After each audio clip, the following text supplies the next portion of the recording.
Hi everyone, it's good to be back. It's 26th of May and today we have a 26th edition of the Pan-European Conference on Digital Education. Thank you for being with us, and let's go to see who is with us today. So who are our presenters? Let me introduce you to Mirjana Jerković. She will have the first presentation, and the title of her presentation is From Interactive Lessons to Active Citizenship. But we will take this moment just to hear a little bit about you. So tell us who you are and what do you teach. We are always curious about that. Hello, everyone. So as you have heard, my name is Vedrana Šarec. I'm an English and German teacher advisor. I teach at primary school Tin Ujević in Osijek. It's a town in the region of Slavonia in Croatia.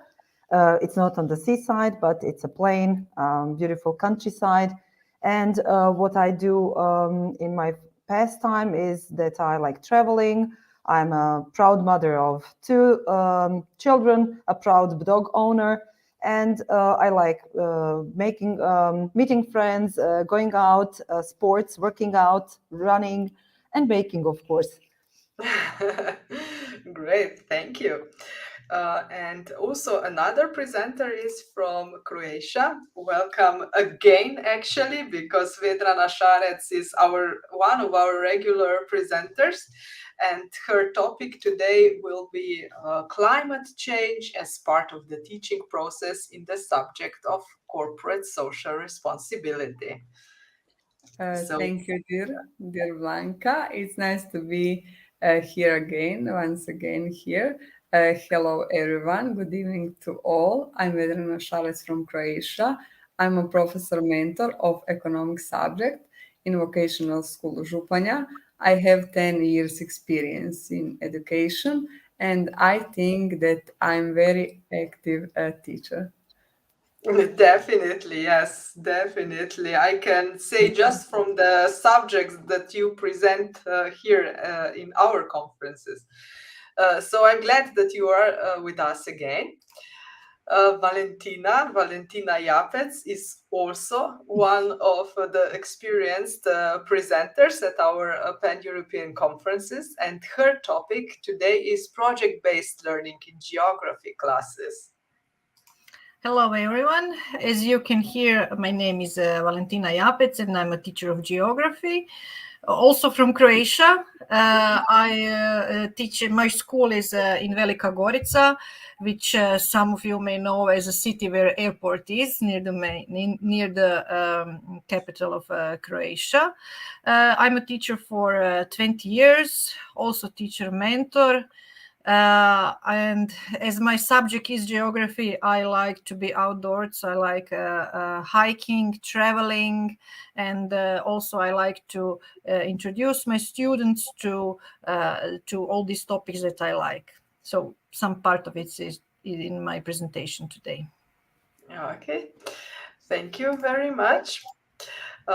With us is also Shpresa Hasani with the topic Coaching Techniques in Language Learning. So, welcome. Thank you, Blanca, and hello, everybody. Thank you for the opportunity. It's really a great pleasure for me to be here. I have attended many of your conferences, but just as a participant, as a listener, and I'm very glad that this time I'm going to share some experiences and insights. regarding teaching English, because my background is in ELT. And I also, in the professional level, my interests are to explore new trends in ELT. Since I'm engaged as a lecturer for more than 16 years at Southeast European University in North Macedonia, in Tetovo. And I'm very glad that today we are going to share some insights and some of our best practices. Thank you very much. It's so good to have you here. And I'm especially happy when I hear that first you were a listener and then you take the courage and also take on the presentation. Okay, so we will conclude today's session with a topic, Let My Legend Speak, with Ali, Çetin. Okay. Oh, Ali, here you are. Yes. Yeah. Hi, everyone. I'm Ali Çetin from Turkey. I'm an English teacher at a vocational and technical high school in Turkey just for girls students. Today, I will talk about an e-twinning project, and I'm a member of e-twinning mentors in my city, and I'm so glad to be part of you. Thank you so much. Thank you very much. We are also looking forward to your presentation. Okay, so we will start in the moment, but before we start, I would just like to give you some information also. And one of important information is that please do ask questions of our participants. If you want to ask a question when you see the presentation and you are curious about something, just put your question into the comments, and that's all. Another, actually a little announcement that we have is about certificates of attendance. So as you know, for all the 26 of editions, or 25 sessions of conferences, we usually had Google Forms for certificates of attendance, and this caused many problems. But now our IT guy managed to develop an application for certificates. So today we will test this, and I hope it will work really smoothly, because in theory, you just click on the link that I will put soon into the comments. You write your name and email, and then you get the certificates immediately. So that's the theory, but we will see how the practice will go today. We tested this several times and it worked. So today we have a lot of people, so I hope it will still work. I will put the link into the comments soon. So at 3 it will start to work. Okay, so this is actually it. So now it's official start of the conference, and I will just go through the program quickly for all of those that you just managed to arrive on the link, so that you will see what is there that we will discuss today. So we start with Mirjana Jerković with a presentation from interactive license to active citizenship. Then we continue with a presentation by Vedrana Šarec, climate change as part of the teaching process in the subject of corporate social responsibility. We continue with Valentina Japec, project-based learning in geography classes. And then we have coaching techniques in language learning, another interesting topic presented by Shpresa Hasani, and Let My Legend Speak. This will be our last presentation today, made by Ali Çetin. So thank you all that are with us today. The school year will be almost in the end, but our conferences will continue also during the summer, so stay tuned. Okay, We can start now. Mirjana, I will invite you on the stage. Here you are again. Thank you. Yeah. And yeah, you can just share the screen and present your topic. So from interactive lessons to active citizenship. Can you see the? Yeah, we see your screen. You just open. Okay. You see also the presentation? It's okay. Yes. So, is it my turn? So I may start to, I hope that I will stick to the time that I got.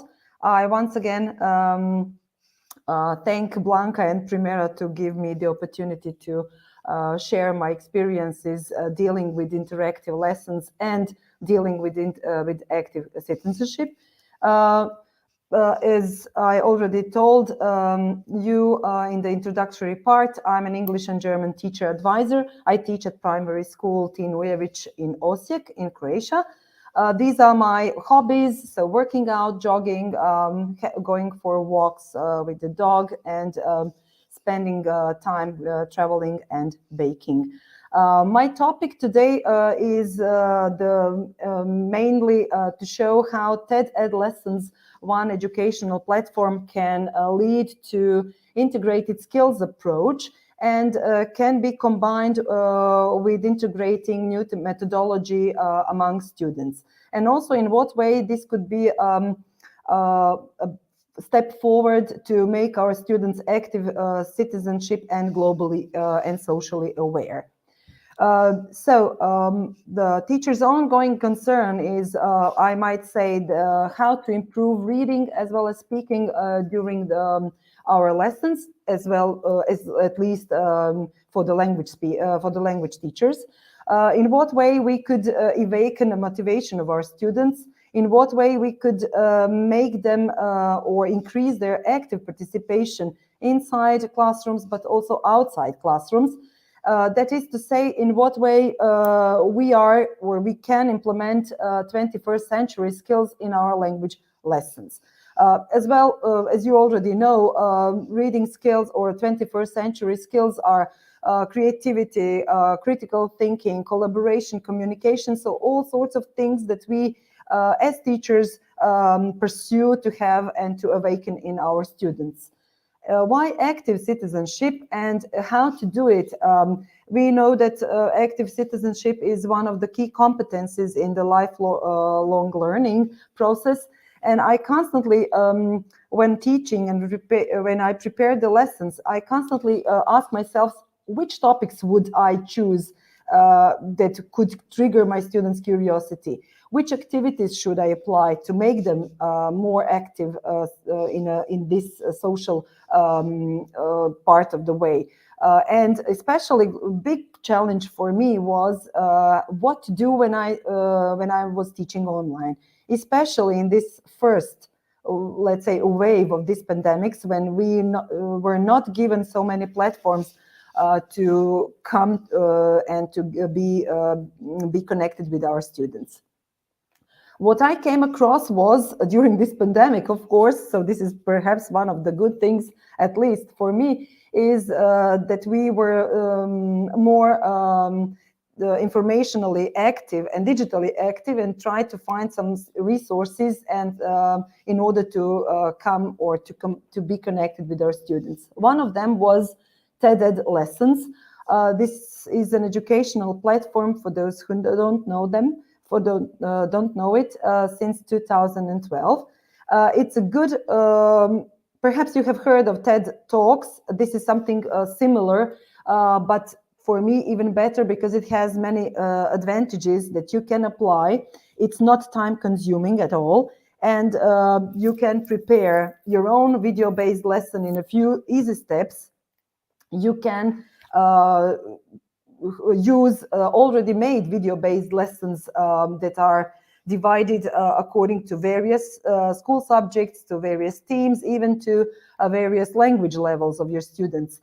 The topics are interesting, they are quite intriguing, they are very surprising. That's why I recommend you to try it if you haven't had the chance to do it. They are excellent starting point for the 21st century skills and citizenship. They offer interactive questions, discussion topics, and in that way you are able as a teacher to apply new methodology, CLIL, flipped classroom, cooperative learning, PBL, and so on, as you will hear from my colleagues later on. What I came across is the positive students' feedback after I introduced them with TED lessons. Here are some reflections that they wrote and that they shared with me after at the end of each school year. I try to do this to see how well am I, or are we on the same path as the whole. So they said actually that lessons trigger their curiosity. They could be creative. They can go through the materials in their own pace. They are exposed to English, but and the lessons, the most important thing, are short and concise. One of the best things actually, and the most important things during these pandemics and online teaching.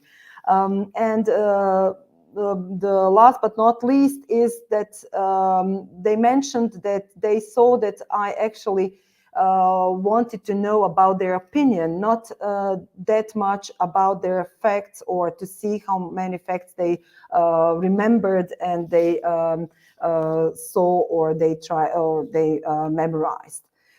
Today I will show you two examples in what way I, let's say, applied TED lessons, and I will also show you how this platform works, and in what way you could do your video lesson in your own way. First example is about bullying.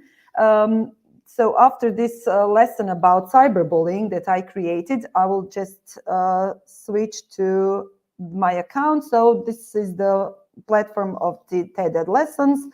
You register, you have here your account, and in this field you have your lessons listed, whether they are published, completed. You can, I forgot to say, you can rearrange them, reorder them, so upcycle them in a way so they are not for good the way they once you make them. You can also not only make something of your own, but you can choose and watch video-based lessons that I already mentioned here. You can filter them according to the subjects, according to the level, and you can then, let's say I choose this one, you can then customize this already made lesson in the way you would like, and in the way your students, or according to your students' needs. All the video lessons have these, on the right-hand side, have these 4 parts: watch, think, dig deeper, and discuss. After you watch the video, you can upload your own video. You can upload one or find one from the YouTube, or also you can use videos from this platform. You then switch to this think part, where you can make as many questions as you like for your students to answer.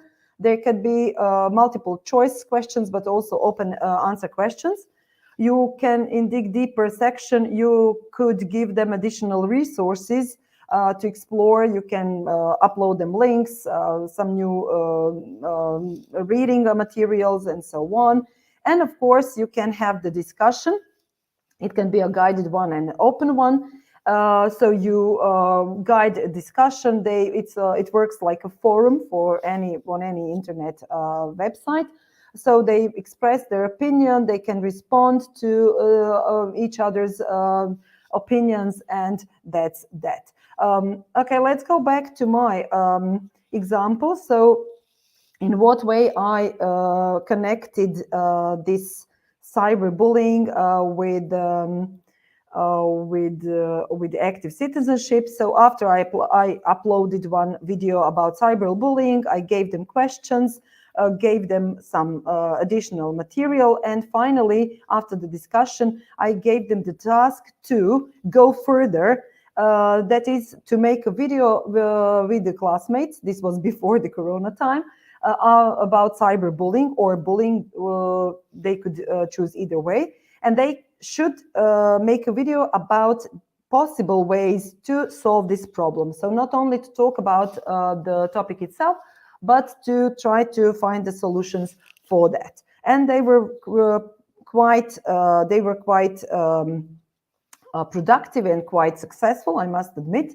What I liked even most is that they really liked this task, and they put all their efforts in this task. So the solutions and the videos were quite successful. The next example is let me just go. Okay, is an example in which I connected TED lesson again with problem-based learning. This was my point was to make them be more proactive, become more proactive, and it was even more challenging since it was during the online teaching in this first wave of Corona time. So I gave them a video on renewable energy. They also, I gave them some additional materials on, let's say, deforestation, climate changes, problems of underprivileged group of people in the everyday life. They watched the video, they had the discussion, and then they could choose I gave them a variety of topics. They could choose one topic they liked most. They should or they had to do some research about this topic, find some answers to the questions, find or discuss the problems. Most important for the topic they chose, and they should prepare a presentation offering solutions to the problem. So this is this part of the active citizenship, because I wasn't interested that much in describing the problem, but in offering solutions in which they were on their own creatively thinking and critically thinking what could be done to, let's say, improve the life of young people in their neighborhood, or how to, which invention would improve the life of our city, and many more. They all, after they made the presentation, they recorded themselves and they presented to me. So this final step was done because I couldn't be in the classroom with them. So that is that. In order to see some more, I prepared also videos. I don't know if we have much time. For those who would like to see the videos, they can feel free to contact me. And in case you have any questions, doubts, some, let's say, some misunderstandings, feel free to ask. I hope that you have learned something, that you got some new ideas in this short amount of time from my teaching, that you could apply in your future teaching, or at least get, let's say, curious about and try out the TED lesson, which I highly recommend as a wonderful tool. Again, no time consuming for preparing a lesson. It really takes you 10 to 20 minutes at the most to prepare a lesson, and to make then in that way your students enjoy the lesson. I hope I haven't reached the limit, the time limit. Thank you. We are just on time, so thank you very much for this inspiring contribution. I'm wondering, so you were doing this in your English classes, yes? Yes. Yeah. How about in German classes? How do you do this then? Active citizenship in a similar way. So you give them some platform, some background, always for the students to let's say be able to make their own conclusions, to be able to think and to write and to speak in the way that they I was just wondering, because the TET education is more or less in English. That's why. Do you have any difficulties then in finding suitable? There are also some. There is also a possibility in TED lessons that you have the subtitles. Yeah. So you could find some things, Some of them, yeah. Yes, with subtitles. So it can work. It doesn't work, unfortunately, all the way, but for all the topics. But you can adapt it with some subtitles as well. Great, thank you. Yes, we have to be flexible as teachers. Yes. Yeah. Jana is asking, so I will read the comment actually and show it. So the topics that you covered were quite complex and then also in English, so very demanding. So do you offer the students any extra support to cope with this over the course? Of course, they could get and reach me at any time. But let's be honest, they don't do it in 1 hour time, or they do it for a longer time. It's demanding, like you said, and. We cover the vocabulary, we cover the structure in advance before they even get they get such a task. So we must be honest, they can't do it on their own unless we help them in a way with the vocabulary, with structures, with some kind of discussions, how to start, what to do, and so on. So they had many. These are the 8th graders that I did this kind of projects with. But we start with small steps from the 5th and for the 4th grade. So then later on, it gets more and more demanding. But also they are able to cope more. Yes, with time. Yeah, probably. They are really able to do it, and I'm quite proud of that. Because in that way, I always tell them, don't focus on your mistakes. Focus in here for that project or for that kind of project. Focus on the content, on what you are trying to say. I'm not going to, let's say, watch for the mistakes that much, but I'm going to concentrate on the content, the way you said, what you suggested. If it's yours, if it's you originally, not something copied from the internet or something like that. And they know it and they enjoy it. I must admit that. So growth mindset in action. Yes. Congratulations, exactly. Really. And Vedrana, welcome. Also, now it's your time. With the topic climate change as part of the teaching process in the subject of corporate social responsibility. You can just open your slides. They are here, and here. Okay. Yes, everything works. Okay, thank you. Hello, everyone. I'm Vedrana Šarec from Croatia, and I'm a professor mentor of economic subject in Vocational School Županja. My topic today is climate change as a part of teaching process in subject of corporate social responsibility. I would like to say briefly about mitigation climate change. Here we have a few simple examples. This professor gives lectures about climate change. This young lawyer goes by bike to work. I make sure to always close the water well behind me. Use of renewable energy sources. This architect designed self-sustaining residential buildings. This student plant a tree every year.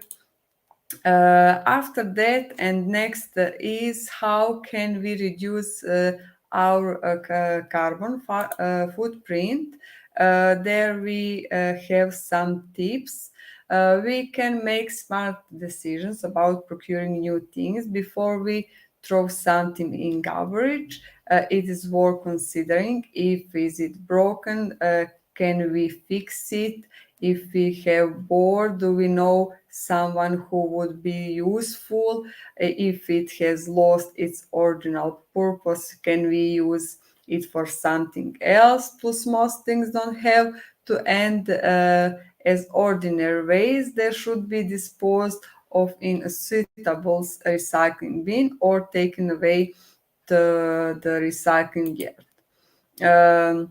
Another one is if we were only one layer of clothing more in the winter, we can save considerable amount of energy and reduce the greenhouse gas emissions by reducing the average heating temperatures.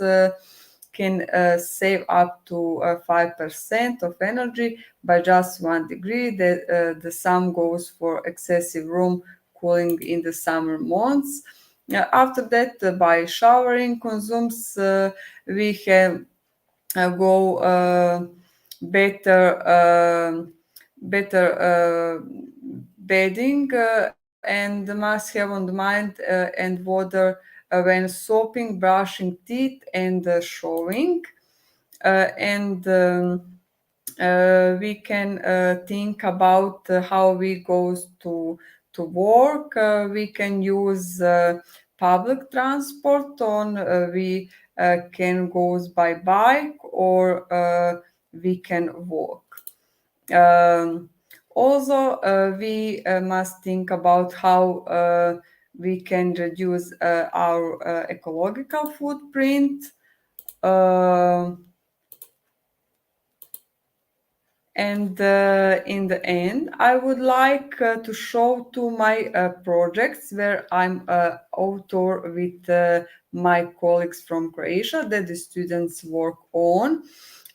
These are projects called Green Consumer and the Beauty in the Eye of the Beholder, where we celebrate Earth Day on April 22. And the next event will be on the 5th of June, where we will celebrate World Environment Day in organization 21st DigiSkills Nigeria. And I'm a part of the organizing committee. This is a project where we celebrate World Consumer Day, and we want here to encourage students to use products that are less harmful to the environment and contribute to sustainability. This project will run through this school year. We work during February and March, and our students create a lot of activities here.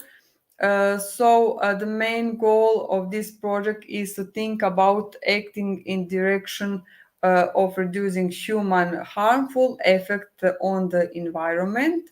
We want to motivate to greater commitment and change that will contribute to betterment of all of us, create digital content, thinking about its impact on the environment, develop critical thinking, etc.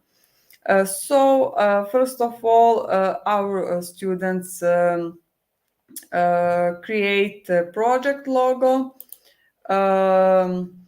With this also, with these cards were they're filled in by the students at the end of the project and related to sustainable behavior, related to use from old to renew, waste sorting, how to use and use organic and sustainable product, using carton bags, walking, cycling, or use public transport. So students filled it cards. This is also on Croatia. After that, our student create fake news related to the topic. This is on Croatia. We also include coding in this project. This is a pixel art, how we can see here students create something related to 3RS, or how to recycle in colors for recycling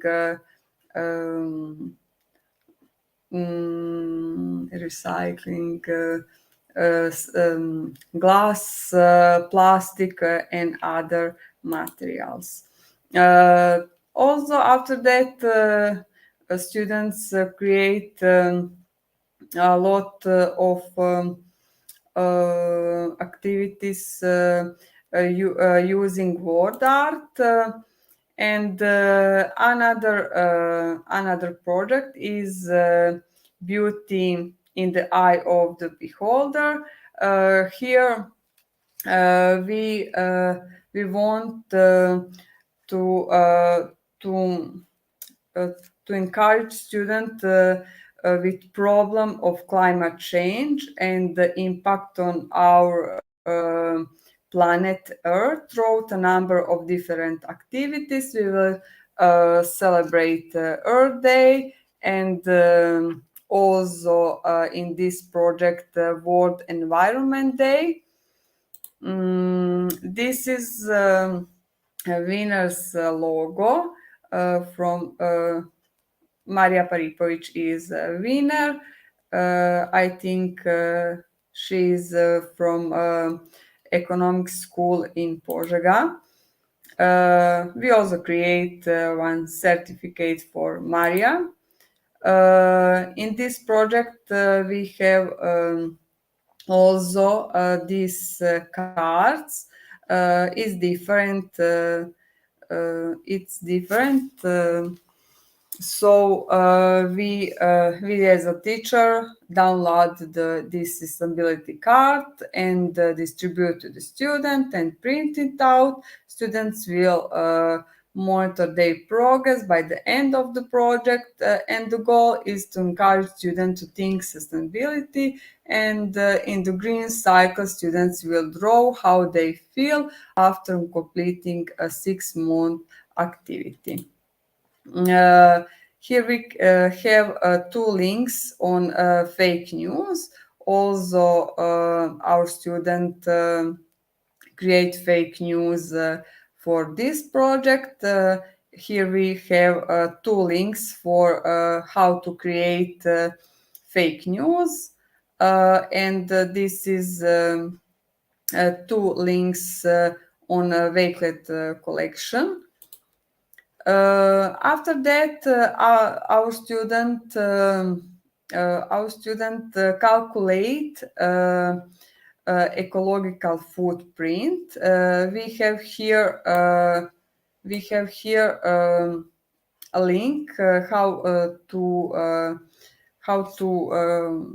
calculate their footprint, and we put it on in Wakelet collection, and student was very active in this. So in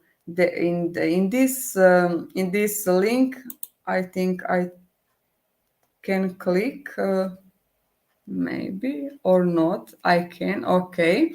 Here we have 12 question. So student click what they feel, how they feel, and answer on this question, and got their results. Also in this project we include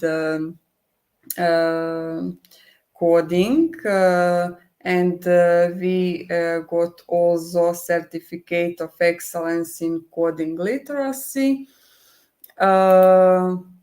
And this is a picture, old picture, how we celebrate Earth Day. This was international competition by 21st Digi Skills. My Croatian team with my 6 ladies in organization create all this, and they participate more than 100 students. Each one students got certificate, and each one teacher or teacher mentor also got certificate. This is a drawing. First place, it's that was Josipa Bošnjak from Economic School Požega from Croatia. There was a lot of great drawing and digital art. So it was a hard work for you remember. Here we can see some picture from conference on this day when we announce of winners. Also, we can see here that we create one Kahoot quiz for all students. This is the winner on Kahoot quiz. This was Mia Filipović from Croatia. And this is our second event. And I would like to invite all teachers who would like to include their students to this competition, international competition. And the topic is reuse the refuse. How we use all the refuse materials and make something creative, new, and original. Also, we can see here that we have 3 categories from young and older students. And it's 1 entry per students, individual work, and deadline is 29 May on this year on 12 a.m. Croatia time. So I would like invite all students and teachers to include to our international competition. I think my time is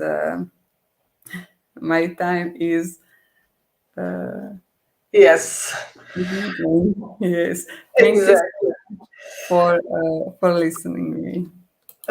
Thank you very much. Now we go to questions. The first question that I will show is by Ella.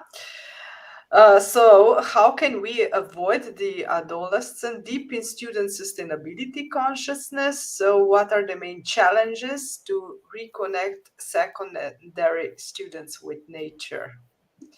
Sorry, I saw here comments in chat.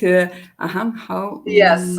So how can we reconnect students with nature? So any challenges in this? Because nowadays we assume they are so much into the screens, and so how to motivate them actually, and what are the main barriers here? We must be an example here for students. So we as a teacher, students, I think that students, we as a teacher, so we must be this change. So if our students, how we create or make something good for our environment and our activity, so they must be that must be motivate for a student. So we must take action, yes, and I think be creative so we can do it. We must have this inside in our mind and here. So yes, We can just talk about that. with this. Yes, so we must be this blink. So yes, So and by action, actually, yeah. yeah.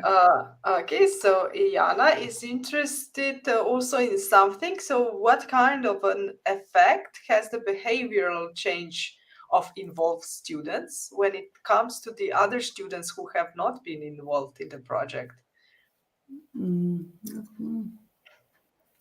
So, those students that are involved in your projects, do they behave Yes. differently when you compare them with other students that are not involved in the project?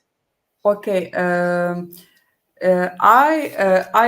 a professor of this subject, so it's not problem. We have one lesson about climate change. So mm, hmm. All of them are involved, probably, yeah? Yes, yes. So all of them, yeah. All of them, yes, are included, and this was for this project is on end. This is it winning project. The all day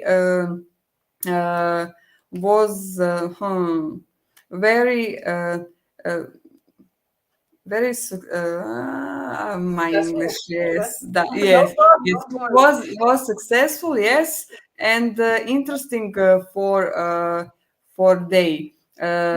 Also, they now create for this competition something. I don't show this, yes, because it's international competition, but if we are motivate, yes, so again motivate, yes, we teacher must be motivator, so we can do anything with our students.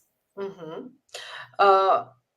Do you notice any change in behavior? Because obviously they get a lot of knowledge from your project, but do you notice that they start to behave differently?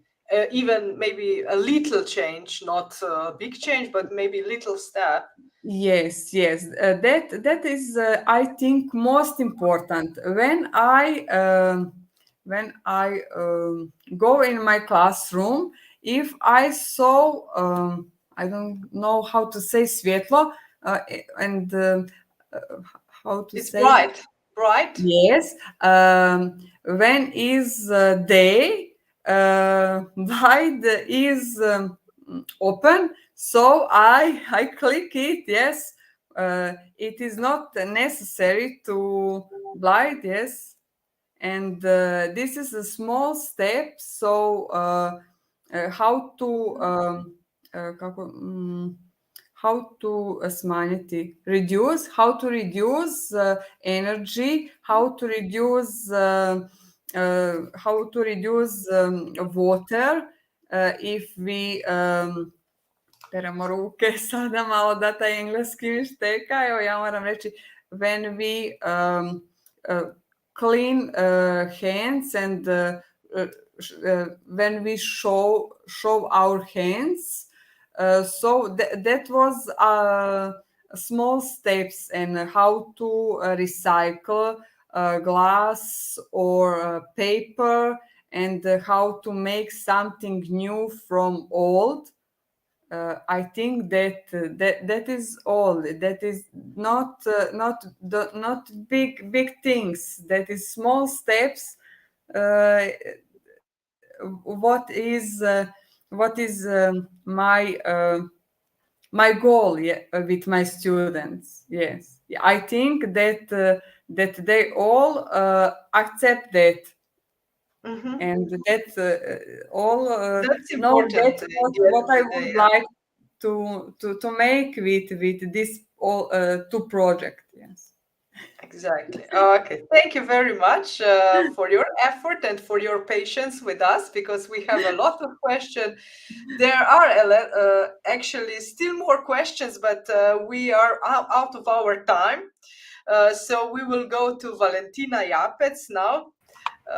Thank you, Vedrana, and welcome, Valentina. Valentina has a presentation on project-based learning in geography classes. So you can start sharing screen. And in the meantime, I can answer one more question. So Lydia is interesting, where are the presentations? So the presentations are on the Facebook group, Pan-European Conference on Digital Education. Go there and you will find them just at the beginning of the group, yeah. Okay, we see the slides. Valentina, you can start. Hello again to everybody. For those who joined us later, my name is Valentina. As you can see, I am a teacher of geography in a primary school in Velika, Gorica in Croatia. So I teach students from 5th to 8th grade. So it's about 10 to 14 years of age. I have 20 years of experience in teaching, and in the last couple of years I'm also involved in Erasmus projects. So this is how I found out actually about this project-based learning by attending some Erasmus course, and I found out that it's very useful for my subject. So what actually is project-based learning? I think that most of you who are listening here probably are involved in some kind of projects in your work. In the definition, this is a teaching method in which students gain knowledge and skills by working for an extended period of time to investigate and respond to authentic, engaging, and complex question, problem, or challenge. Since we are here, we don't have much time, so you will have these presentations. I put a link here to project-based learning web page with lots of materials that you can use in your own subject if you are interested in that. Actually, when I was listening earlier presentation of Mirjana and Vedrana, I found out some similarities to what this project-based learning is also. In these years, last couple of years, because of the COVID and online teaching, and we needed to find out some new methods of teaching our subjects, but also I think that we need to teach students not just our subjects, but as they also mentioned, 21st century skills, critical thinking, communication, citizenship, and all these others and subjects. And I think one of the ways that we can use it is by working in lots of projects, because projects, why? Because project-based learning and all the other methods that are similar to project-based learning engages students. They need to think, they need to collaborate. As it says here, it engages students in learning that is deep and long-lasting. Also can be transformative for students, especially for those furthest from educational opportunity. So if they are engaged in what we teach them, they can learn better and have a long-lasting knowledge of the subject. So how can we use project-based learning? We need to make a plan. We need to first start with essential question. Essential question need to be intriguing, needs to be interesting to the students, and it needs to be up to date in what's going on in world and what's going on in our, and connected, of course, with the subject. For me, here is geography, but also for many other subjects can be used. Then you need to design a plan for the project, also for all the other types of the projects, as we heard now from Vedrana, and I think most of you are involved in a kind of project, but also project-based learning has the same structure. To design a project, I'm using this part of the project-based learning for the students to design it by themselves. They need to decide what steps will they use, what roles, if I have a project, a small project in teamwork, then I let them decide which role will each student have in that small group.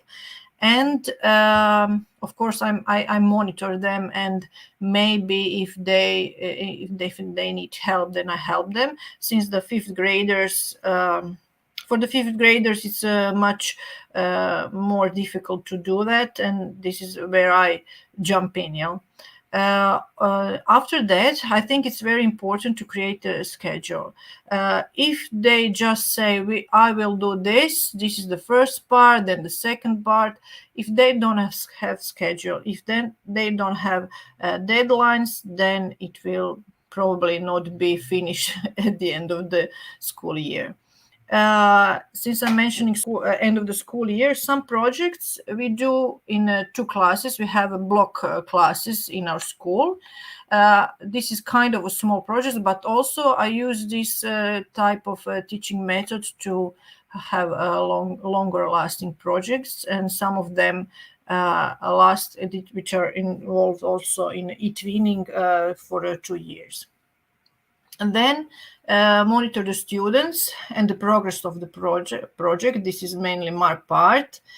First 3 stages are more for the students. Assess the outcome and evaluate the experience. Sometimes it can be difficult to find the theme, the topic that you will use. Here is some challenging topics that you can use in, I use it in geography, but you can use it, I think, in more or less all the subjects. This is in 2015, world leaders agreed to 17 global goals. These goals have the power to create a better world by 2030 by ending poverty, fighting inequality, and addressing the urgency of climate change. Also, I put here link to the web page that you can use later, since I think this presentation is kind of a preview of project-based learning, and this is something for you to think about. I think that I hope that some of you will be intrigued by it, and then try to investigate it by themselves. I plan to do that with TED lessons that Mirjana talked about earlier. This is one of the projects for the fifth graders, fifth grade students, so about 10 years, they are 10 years of age. First, in school, we did some basic in our classes. We learned what the volcanoes are, but then they had to research at home what are to deepen what are the volcanoes, where we can find them, and the most important part was the impact that volcanoes have on the people that live near them. And at the end of the project, we had a fun part, making a video. I will show you the video, but Blanca, please tell me if you can see it now when I start the video. Yes, it's loading, but it will show. Yeah, it's showing. Okay, there's some kind of sound, but it's not that important because you can just hear them laughing. They had the instruction, and some of them made the digital posters of what they were doing, and some of them also made a video of making a volcano eruption.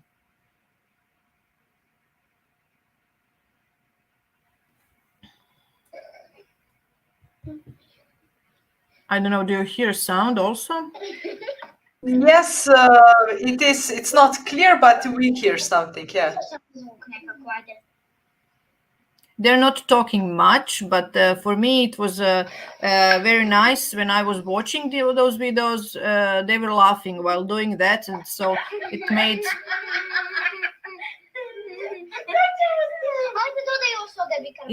made teaching geography fun, and I think after that they were more motivated for the other themes that we studied in geography.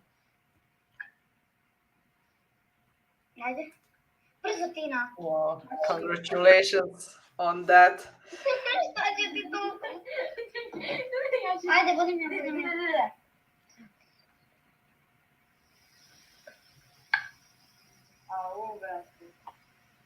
Sam ne strudo da na ovo.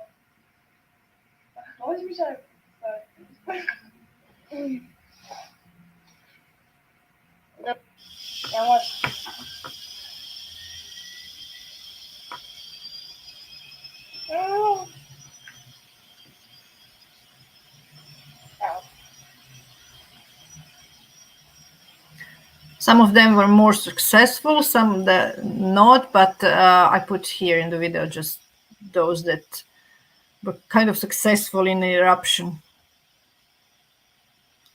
And maybe a bit to shorten it because we don't have much time to watch all the videos, so just this part and then I will stop the video. Okay.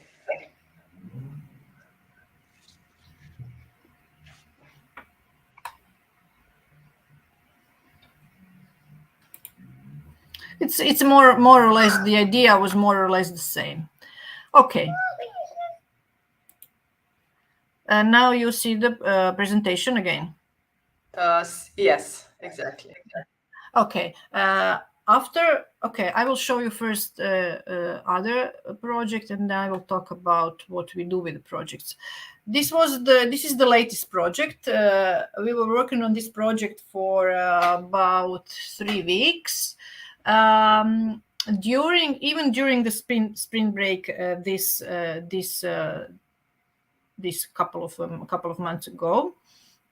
It is a project called "Is My Town Bike Friendly?" Students that were involved are from 5th to 8th grade, and what my main goal was to. It says here active citizenship, ecology, and health. But as you mentioned earlier, students are more and more inside. They're in front of the screens. They're not using their free time to spend time outdoors. So I wanted to send them outdoors to be active, to ride a bike, but they had a task to do, to ride around Velika Gorica and to see what is good and what is bad for being cyclist in Velika Gorica. They actually did not know that they were learning geography because they needed to take maps, and they need to put on a map which are the good parts and the bad parts of bike lanes in Velika Gorica. Also, in that way, they had to learn to use the maps really in real life, not just to learn about it in the classes. I put some here links how we did it. We put on our school web page kind of challenge for them to get involved, the instructions, what they needed to do. They need to have, of course, they need some tracker, so GPS tracker, so they use their phones. And also, to be more motivated, we said that there will be a prize, and also the prize will get the one student that will have the most kilometers riding around Velika Gorica, but also they need it for the grade, to get the grade. This was the prize. I will show you.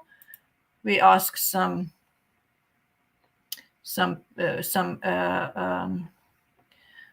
some people to help us with the price. So they get the ones that had the most kilometers, they get the real prize. But for the grade in geography, they needed to make a poster with conclusion, what's good, what's bad, and to put their maps where they were driving and what they found out.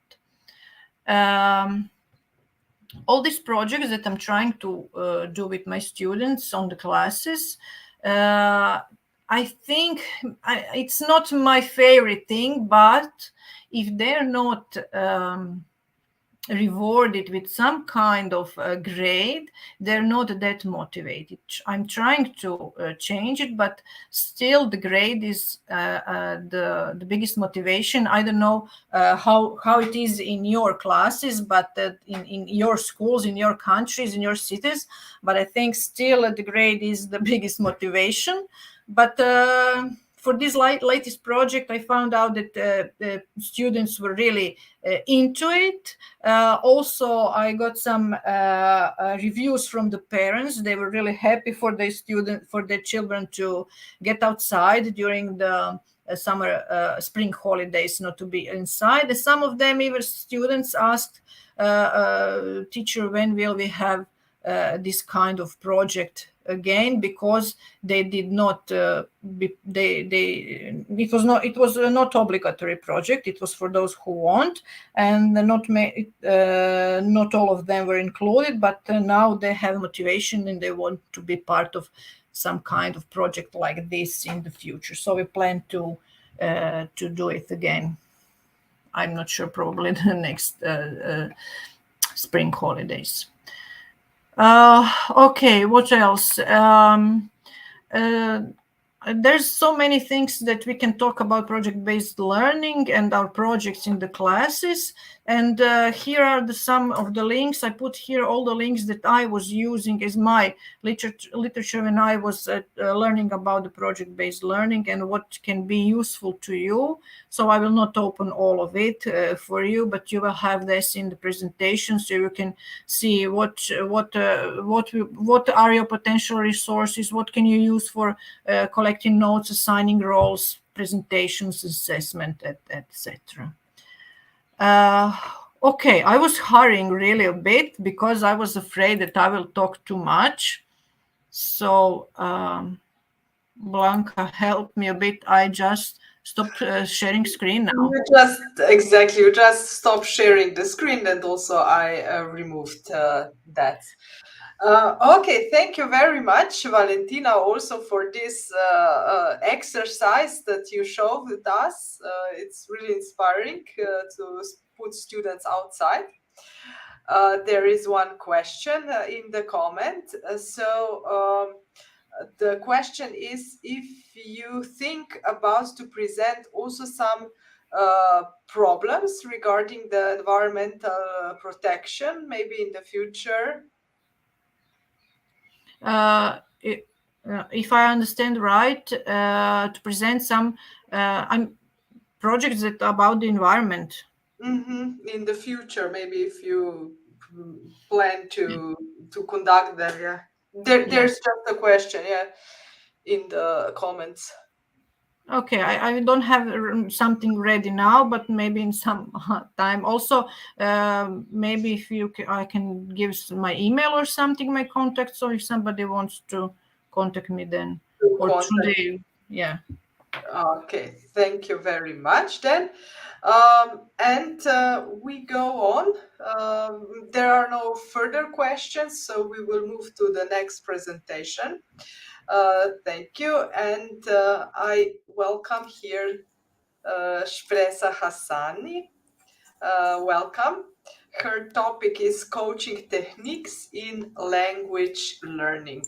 All right, so you can start sharing your screen and present your experience and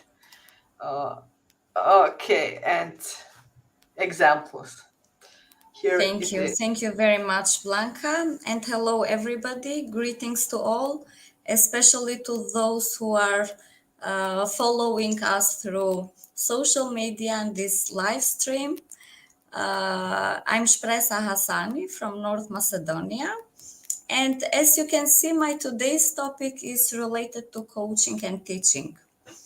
And since I'm an English teacher, my focus was always to improve my teaching in terms of the requirements that are needed in the classroom, because we need to admit our role as a teacher has shifted a bit, since we are not the only information providers, right? The information nowadays is very easily accessible. Therefore, as a teachers, we need to find other alternatives and not to only teach our students to know, but also to know how.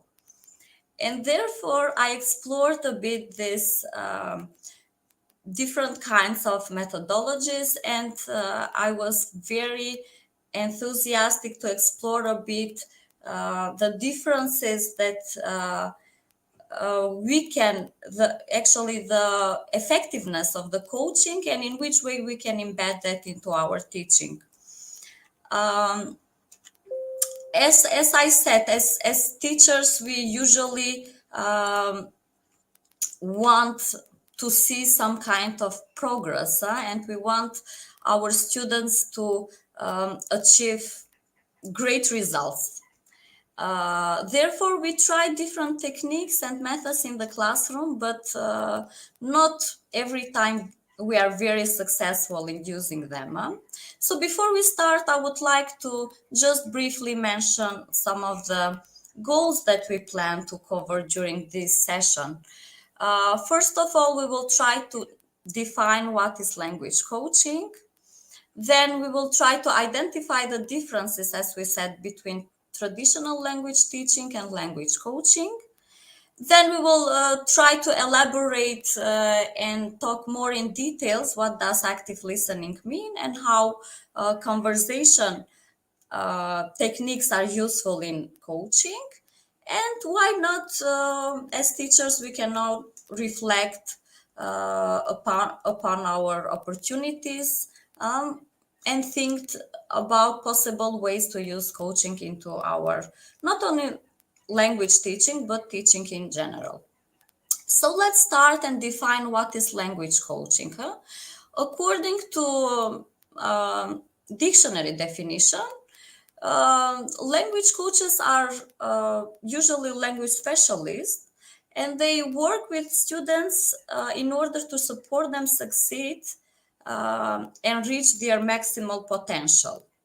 So language coaches help their students to determine their current and desired level of language proficiency by facilitating them in an effective and efficient way, by designing individual plans and then providing them very useful feedback, trying to encourage them, trying to set some guidances and also give them directions in order for the students to fulfill their language goals.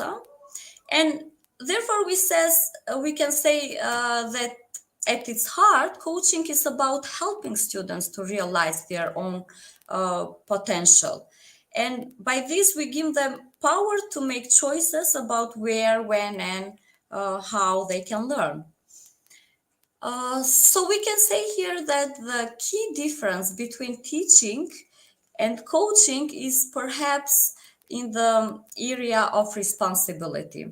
If the teacher focuses more to build language skills, listening, reading, productive skills, writing, speaking, the coach, on the other hand, tries to build overall skills that help students to use in their everyday life, and also tries to change their mindset in terms of being more mindful and focused in their progress and determine what is needed for them. So traditionally, teachers can feel a huge amount of pressure when they have to set goal for students and also see a kind of improvement. So most of the class time traditionally is spent in giving information and practicing, and also assessing students' knowledge. In other words, we can define that a teacher instructs someone how to do something. The teacher provides information and expects the information to be considered true, right? And the coach, on the other hand, help others to become more self-aware through their journey. In these terms, the student can be able to identify the goals and figure out how to achieve them. And this might help the learning to be more efficient. A coach-student model recognizes that skills are developed both inside and outside of the classroom. So the teacher-coach will spend more time, as we said, not only practicing and instructing, but also discussing students' practical language situations, motivations, strategies for achievement, and so on. And as we said, the progress is measured not only inside, but outside the classroom as well. So coach will typically ask many questions in order to provoke the student to reflect upon their own learning process and also discover answers by themselves. And in this way, the coach supports the learner in being in charge of their own learning progress. In these terms, active listening plays a crucial role because we need to admit that as teachers, we very often listen to respond, not to understand, because we are not comfortable whenever we ask questions. We are not comfortable with that pause or with that silence that occurs after asking a question, right? And then we immediately want to interfere, and we think that in this way we help our students and push them in order to be more productive. But what happens is that we do not let them space to reflect. Therefore, these coaching techniques use these active listening skills, and then when we train ourselves to listen, to understand, we help our students to be more involved and progress in their learning. So language coaches usually learn to listen in a two-dimensional way. As we said, they do not only listen in order to reflect upon the content or the topic of the class, but they also listen more deeply and try to figure out what are the weaknesses.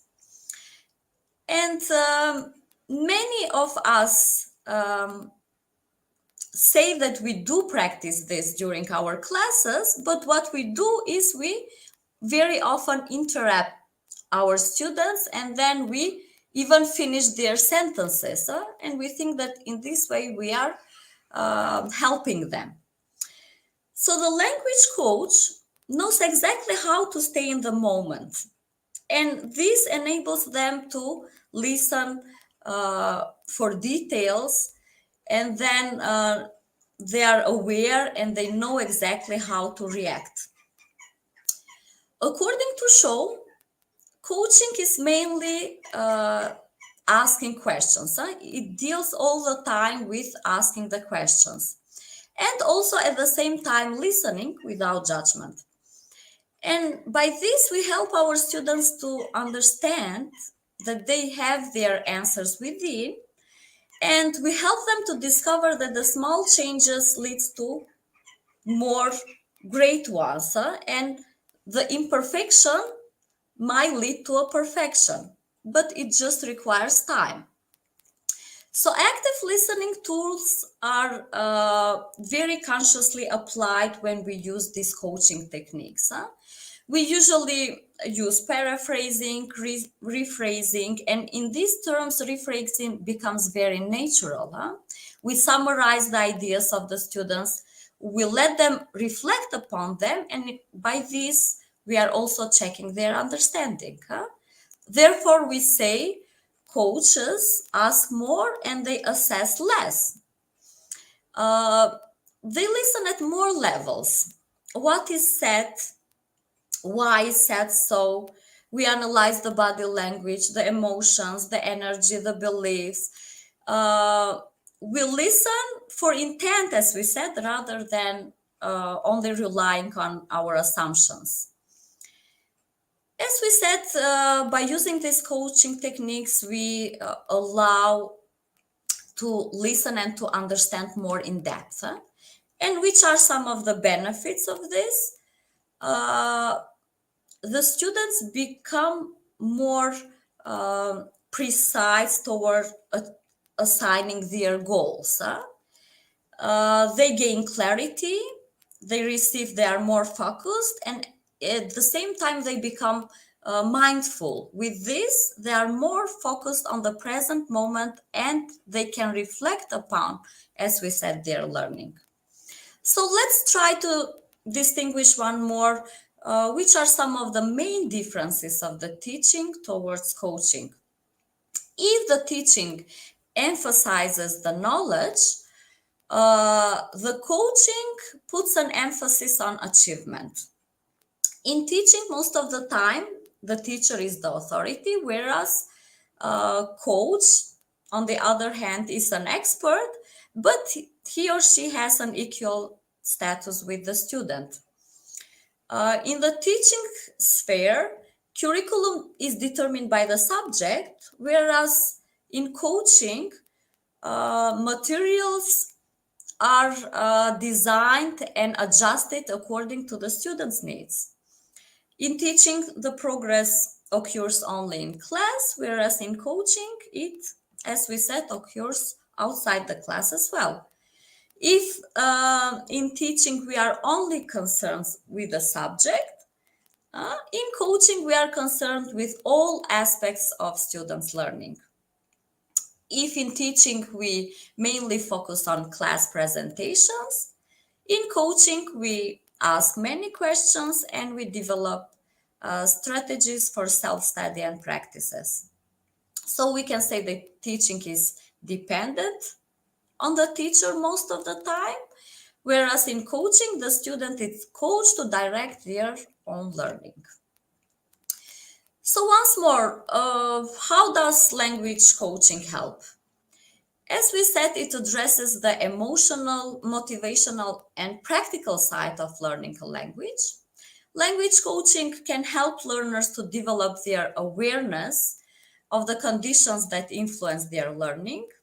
In the same time, they become more conscious of their reasons for learning the language, their short-term and long-term goals and objectives, their degree of motivation, and so on. Therefore, we say that with the help of the coach, learners assess their current situation, they can reflect upon their strengths and weaknesses, and by this, they can determine in which way they want to go. So they decide what to prioritize, which are the means that they are going to use, which resources can they use, what specific approaches to learning they wish to try, and also in which way they can evaluate their results. So language coaching encourages the learner to analyze and think about the different aspects of learning. And by this, they can achieve success not only assigning short-term goals, but long-term goals as well. Once more, in summary, coaching helps learners to apply, as we said, effectively language learning, and it allows them to progress faster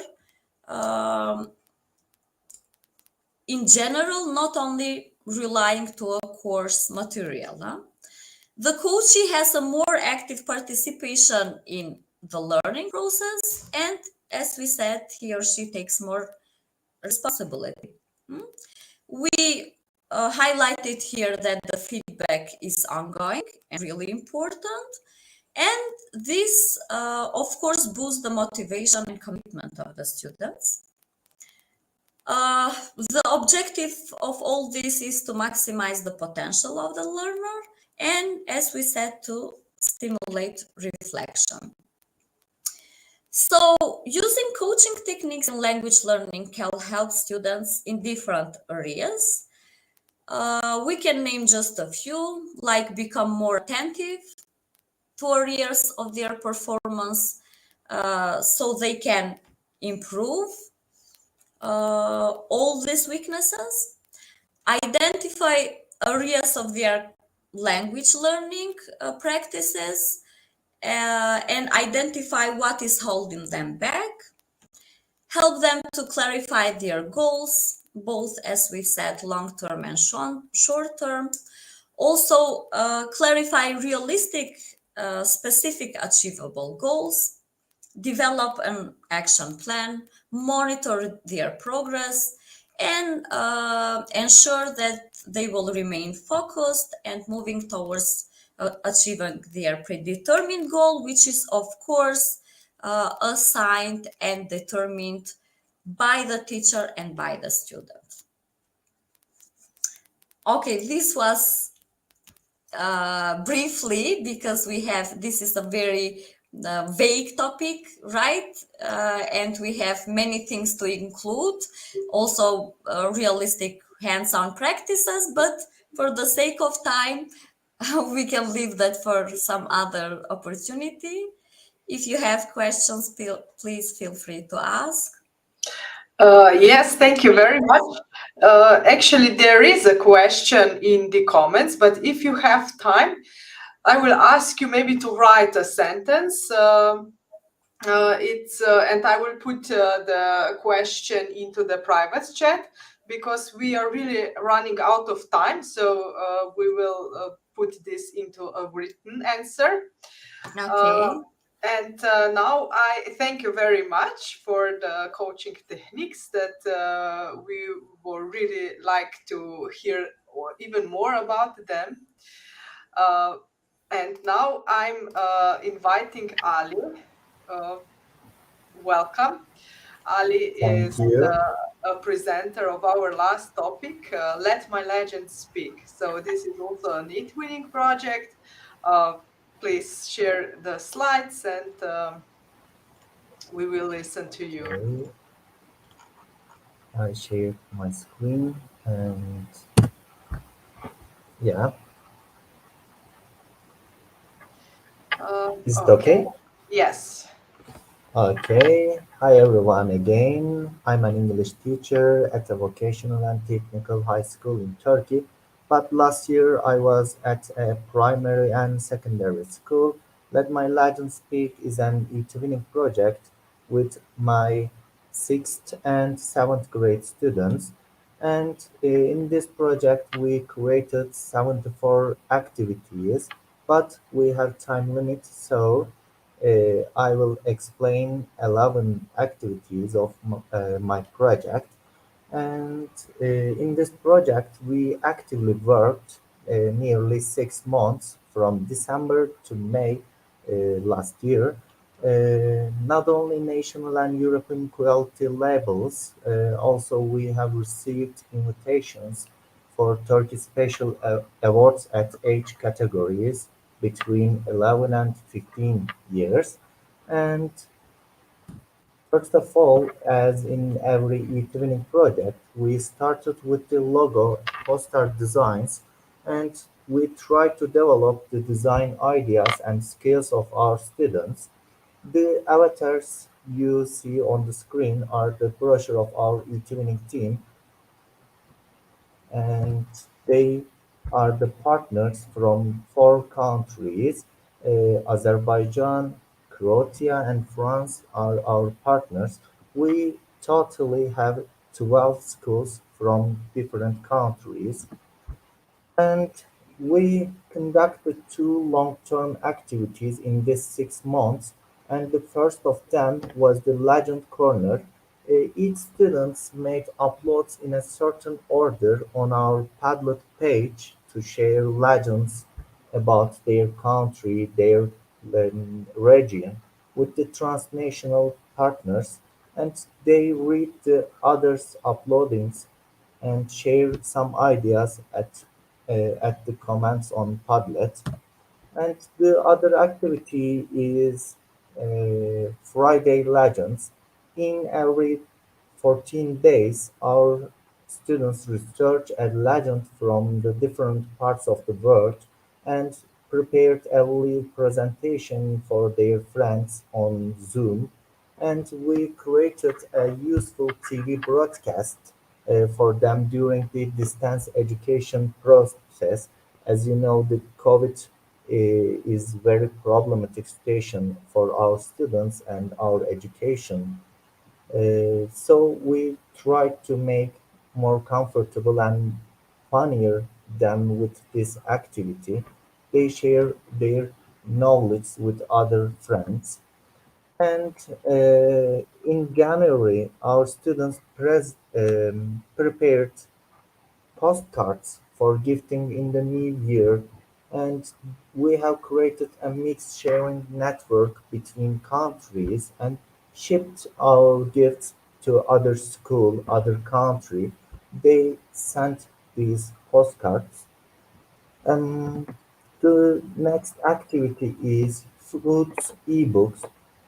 Our students prepared our legendary foods, and they have preferred tiny receipt videos, and we have collected our meals together with links on ebook and shared these videos on YouTube. They tried to make these foods in their kitchen. For example, these students from Azerbaijan prepared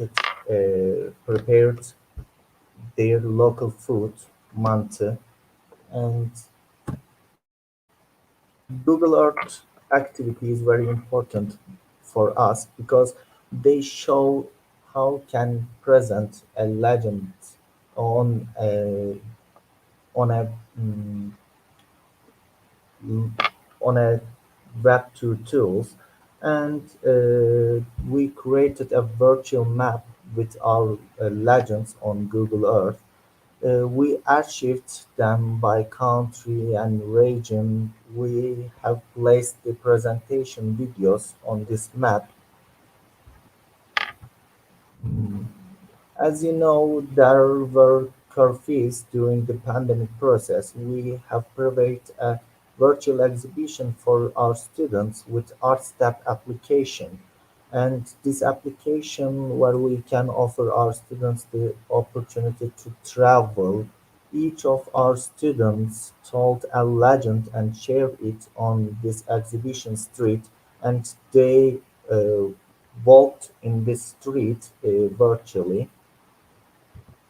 The next activity is preparing bookmarks. At the same time, we prepared bookmarkers about three legends and sent these markers to our country. We also added English storybooks and gifts belonging to our country or region along with our book brackets. Um, Radio theater is an old culture. Sometimes we can meet them on podcasts on Spotify. Our students prepared a theoretical show about a Turkish legend, Çanakkale Destanı. It's a Turkish legend, very famous, and promoted our country to other countries. Um, and also song festival at home, we noticed that our students and their families were indoors together at home, and there was COVID pandemic, and were getting bored, and we organized a program about singing legendary songs and their tales, their history, and we try to turning their homes into a festival area for them, together with their family members or their friends. They gave a little concert for us, and we collected all concerts all together. And mm, this is an important activity for us because we organized a training on mythology. But the presenter, one of the presenter, Furkan Gökarslan in Turkey, he don't know English. He is a Turkish national language teacher in Turkey, and the other student is the presenter of our activity. Giuliano is from France and he has limited English. There were a lot of communicating problems, but we helped them, and communicating with different cultures is one of the most problematic issues for our students. We helped these people, and they become more comfortable to tell something, and uh, they prepared a great presentation for us. And final activity is an interview with Yalvaç Ural. He is a writer in Turkey, very famous writer, and he wrote a book about legends. Together we all students, and we read this book and conducted an interview with our author, and he shared some ideas with his books, and students can reach the author of this book. And these are some examples of our very important activities in this project. And thank you very much for listening to me patiently. Best of love to everyone from Turkey. And I'm trying to stop screen. Okay, yes, we are here. Thank you very much. Very interesting project and legends that you included in the work with your students. I'm really proud of all of you, our dear presenters. Thank you for the big effort that you are putting and sharing your ideas also among other teachers. And dear teachers, there is no conference without you. So thank you for the good work and that you are still with us after 2 years. So now I would like to invite you also to evaluate the conference. I put the link into the chat and you can find there the link in which you can evaluate this conference and give us some feedback, and you can also show your interest to be our future presenter there. The next conference is on the last day of June. It's the 3rd of June. Yes, that's right. And I would like to show you the program of the conference. So we have it here. I hope it's seen. More or less, the whole conference will be devoted to the growth mindset because we are in the last stages of one of our projects connected with this topic. So we will present some of the results. The first presentation will be on growth mindset in distance teaching and learning. Then we will show the role of growth mindset in the industrial knowledge transfer. There will be a case study of the University of Târgu. They are also our project partner. Then we will present a case of growth mindset webinar for students, and you will receive also the presentations that you can use with your own students. And our colleagues from University of Klagenfurt will show an open access compendium to the project Growth Minds. So there are teaching cases of growth mindset from different subjects there. Apply now and participate in the future conference. Okay, I have to stop sharing, but I hope that you saw the screen. Right, this is the end. Thank you very much, and I hope to see you in 1 month. Bye.